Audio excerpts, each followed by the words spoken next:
La Belle et la Bête, de Gabrielle Suzanne de Villeneuve, version longue. Extrait sur le théâtre magique du château de la Bête.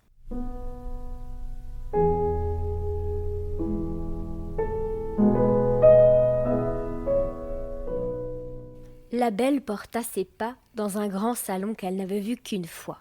Cette pièce était percée de 4 fenêtres de chaque côté, 2 seulement étaient ouvertes et n'y donnaient qu'un jour sombre. La Belle voulut lui donner plus de clarté, mais au lieu du jour qu'elle croyait y faire entrer, elle ne trouva qu'une ouverture qui donnait sur un endroit fermé. Ce lieu, quoique spacieux, lui parut obscur. Ses yeux ne purent apercevoir qu'une lueur éloignée qui ne semblait venir à elle qu'au travers d'un crêpe extrêmement épais. En rêvant à quoi ce lieu pouvait être destiné, une vive clarté vint tout d'un coup l'éblouir. On leva la toile, et la Belle découvrit un théâtre des mieux illuminés. À l'instant, une douce symphonie qui commença de se faire entendre ne cessa que pour donner à des acteurs la liberté de représenter une très belle tragédie, suivie d'une petite pièce qui, dans son genre, égalait la première.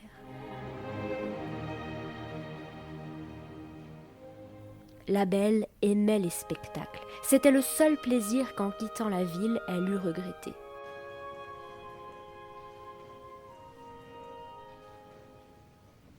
Curieuse de voir de quelle étoffe était le tapis de la loge voisine de la sienne, elle en fut empêchée par une glace qui les séparait, ce qui lui fit connaître que ce qu'elle avait cru réel n'était qu'un artifice qui, par le moyen de ce cristal, réfléchissait les objets et les lui renvoyait de dessus le théâtre de la plus belle ville du monde.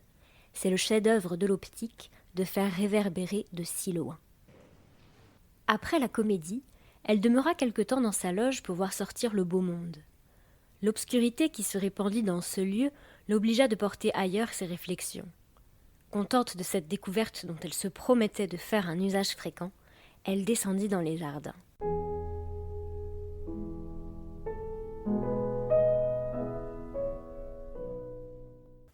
Le lendemain, elle n'était plus au même théâtre. C'était celui de l'opéra qui commença dès qu'elle fut placée.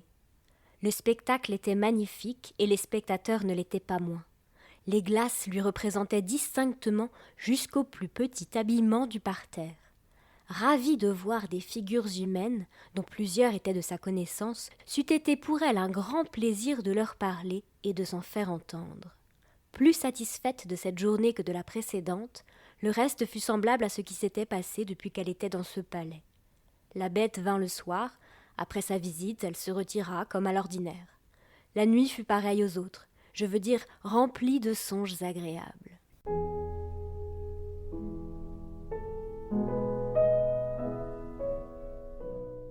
Le jour précédent, en ouvrant une autre fenêtre, elle s'était trouvée à l'opéra.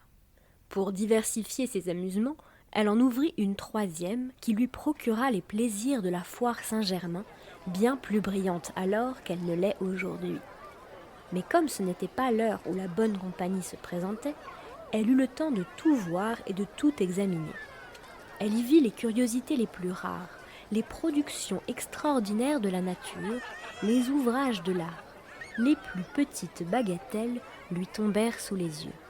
Les marionnettes même ne furent pas, en attendant mieux, un amusement indigne d'elle. L'opéra comique était dans sa splendeur.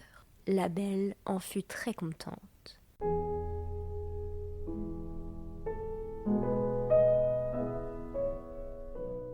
Les jours suivants furent semblables. Elle avait en ses fenêtres des sources intarissables de nouveaux amusements.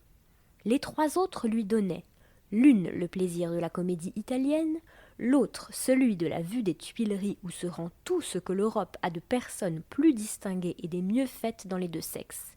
La dernière fenêtre n'était pas la moins agréable. Elle lui fournissait un moyen sûr pour apprendre tout ce qui se faisait dans le monde. La scène était amusante et diversifiée de toutes sortes de façons. C'était quelquefois une fameuse ambassade qu'elle voyait, un mariage illustre ou quelque révolution intéressante. Elle était à cette fenêtre dans le temps de la dernière révolte des janissaires. Elle en fut témoin jusqu'à la fin. À quelque heure qu'elle y fût, elle était certaine d'y trouver une occupation agréable. C'était une lecture d'extrait de La Belle et la Bête de Gabrielle Suzanne de Villeneuve par Flore Augereau.